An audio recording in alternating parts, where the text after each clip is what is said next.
Hola chicas, buenos días, feliz lunes, feliz comienzo de semana. Espero que nos espere una preciosa semana y que podamos seguir con el estudio de la Biblia como lo estamos haciendo. Hoy estamos ya en Primera de Samuel 31, el primer capítulo de este libro. Pero antes me gustaría comentarle algo del capítulo 29 y 30, así nos ponemos un poquito al día. En el capítulo 29 vemos que los filisteos rechazan, más bien desconfían de David. Así que deciden que él y sus hombres no vayan a la batalla con ellos y lo envían al lugar donde se le había asignado estar, en Ziklag.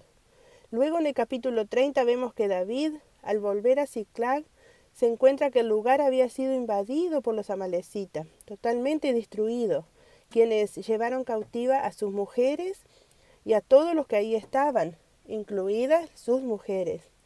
Hubo gran clamor en el pueblo esos días, pero David se fortaleció en el Señor. El versículo 6 del capítulo 30 dice: Y David se angustió mucho, porque el pueblo hablaba de apedrearlo, pues todo el pueblo estaba en amargura de alma, cada uno por sus hijos y por sus hijas. Mas David se fortaleció en Jehová su Dios.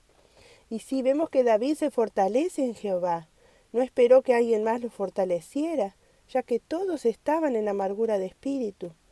Y David no le dijo a Jehová: bueno, Jehová, si querés fortalecerme está bien, esperaré aquí hasta que lo hagas. No, David sabía que la fortaleza de Jehová estaba ahí para los que esperan en él. Así que él mismo decidió fortalecerse en Jehová, su Dios.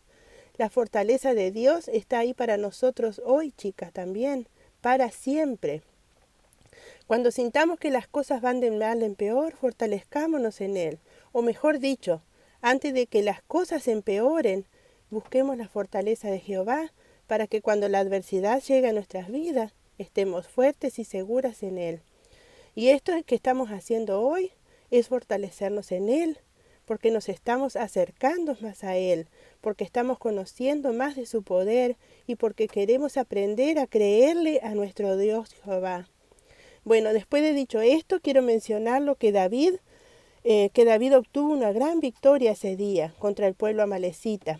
Y ahora sí, entremos al capítulo 31, ya el último capítulo de este libro, el cual hemos aprendido mucho. En el versículo 1 dice que los filisteos pelearon contra Israel. Y esta vez la victoria fue para los filisteos, por el simple hecho de que Saúl no estaba listo para pelear, debido a su profunda rebelión contra Jehová. Podemos decir que Saúl se apropió de la batalla y una vez más el Señor le demostró que sin él nada era. Y esto puede pasar en nuestras vidas cuando permitimos que nuestro ego tome el lugar de Dios. Hacemos la batalla nuestra y muchas veces en medio de ella, cuando ya no damos más de pelear con nuestras fuerzas, reaccionamos y nos acordamos que nuestro Dios es el que nos puede ayudar. Pero bueno, este no fue el caso de Saúl, porque si leyeron todo el capítulo habrán visto el triste desenlace. A pesar de que Dios había hablado a Saúl de que al otro día moriría él y sus hijos, él nunca expresó arrepentimiento. Tal vez hoy sea ese día en el cual tú y yo podamos examinar nuestro corazón y ver si estamos agradando a Dios realmente. Y si no, busquemos su rostro con un corazón humilde y arrepentámonos, dejando nuestro ego de lado y busquemos su camino. En este versículo también encuentro algo muy interesante y dice que los filisteos pelearon contra Israel. Y recuerdan que en el capítulo 29 dijimos que David quiso ser parte de la batalla estando con los filisteos y los jefes de los filisteos los rechazaron porque desconfiaban de él. Bueno, aquí claramente fue la misericordia de Dios. A pesar de la rebelión de David, que estaba en el pueblo enemigo, fue la misericordia de Dios la que no permitió que David se uniera a estos enemigos de Jehová. Y ahora entiendo por qué. Si vieron el versículo 2, dice que los hijos de Saúl fueron muertos en esa batalla. Y bueno, Dios no permitió que David pelee contra Israel para evitarle que tener que pelear a través o quizás hasta matar a su propio amigo Jonatán, y tal vez hasta al mismo rey que él tanto respetaba. Y también podemos aplicar esto a nuestras vidas.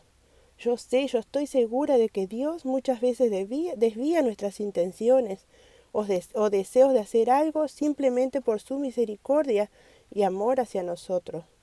Realmente Dios es Dios y Él ve el final de cada situación en la que estamos pasando. Él ya sabe el final de la película, como quien dice, y no quiere que sus hijos salgan vencidos o avergonzados. Él es el que planea todo y ahora está en nosotros obedecerlo y no empecinarnos en hacer cosas que no son su voluntad. En el capítulo 2 vemos que los 3 hijos de Saúl murieron trágicamente. Los hijos de Saúl resultaron afectados por el juicio de Dios contra su padre. Y ahora vemos al valiente Jonatán muriendo como lo podíamos esperar, peleando fielmente por su Dios, su país y por su padre el rey hasta el final. Y aquí vemos la mano de Dios despejando el camino para que David se convirtiera en el próximo rey de Israel. Y sin lugar a dudas, se me viene a la mente todas las veces que David dejó todo en manos de Dios. David siempre buscaba la voluntad de Dios y su justicia. Y acá está el resultado. Nunca tuvo que hacer justicia por su mano contra Saúl. Él sabía que Dios se encargaría. ¿Y saben lo que me parece más triste en esta historia? Que Saúl nunca mostró pena o arrepentimiento o clamor hacia Dios, a pesar de que el día anterior se le había dicho. Saúl nunca parece haber preparado su alma para encontrarse con Dios. Y muchas personas posponen ponerse a cuenta con Dios hasta el último momento, asumiendo que todavía querrán hacerlo en ese momento. Pero esa suposición es muy peligrosa, porque el arrepentimiento es un regalo de Dios y si está acá, debe ser recibido hoy. Por eso es que al principio les exhorté a ponernos a cuentas con Él. En los versículos siguientes vemos la forma tan fea en la cual murió Saúl junto a su escudero. Y vemos que hasta lo último mostró ser un hombre con muy poca humildad, o mejor dicho, nada. No quería sentirse derrotado ante los filisteos, todo moribundo, siendo burla de ellos. Prefirió él mismo terminar con su vida.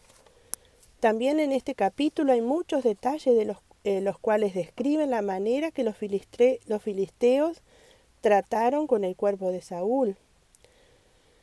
De la manera que trataron el cuerpo de Saúl era considerado peor que la muerte misma. Fue la máxima expresión de humillación hacia él.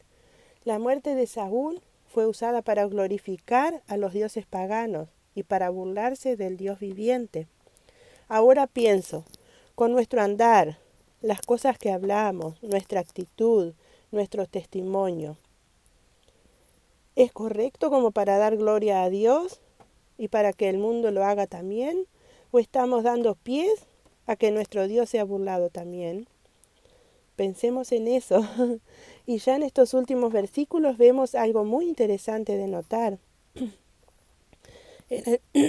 Perdón. En el tiempo de desgracia que estaba pasando el pueblo, un tiempo de pérdida y tragedia, Dios aún tenía hombres valientes que hicieron su obra.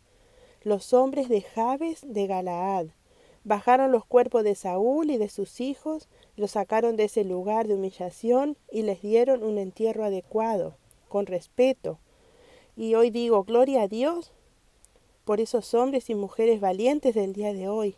Gracias a Dios por cada una de ustedes. Hoy las exhorto a que seamos mujeres valientes en este mundo tan lleno de maldad, injusticia. Levantémonos con valentía y con el poder de Dios en nuestra vida. Yo sé que haremos la diferencia. Y empezamos bien con el solo hecho de orar y leer cada día, pero Dios espera aún más de nosotros. Así que animémonos, hermanas, proclamemos el nombre del Señor, animemos a proclamar la libertad que en Él encontramos. Y ahora, para terminar, las invito a una breve oración. Padre amado, gracias por esta mañana, gracias por tu gran misericordia en nuestras vidas, Gracias por tu palabra y por tu propósito y tu voluntad para nosotras y nuestras familias. Ayúdanos, Padre. Enséñanos a ser esas mujeres valientes las cuales hagamos la diferencia en nuestra comunidad. Te pido que te quedes con nosotras en estos días y que seas propicio a cualquier necesidad de mis hermanas. Háblanos, Señor, a nuestro corazón. Te pedimos todo esto, Señor, con todo nuestro corazón y con todo nuestro amor, en el nombre de Jesús. Amén. Buen día, chicas. Adiós. Bendiciones.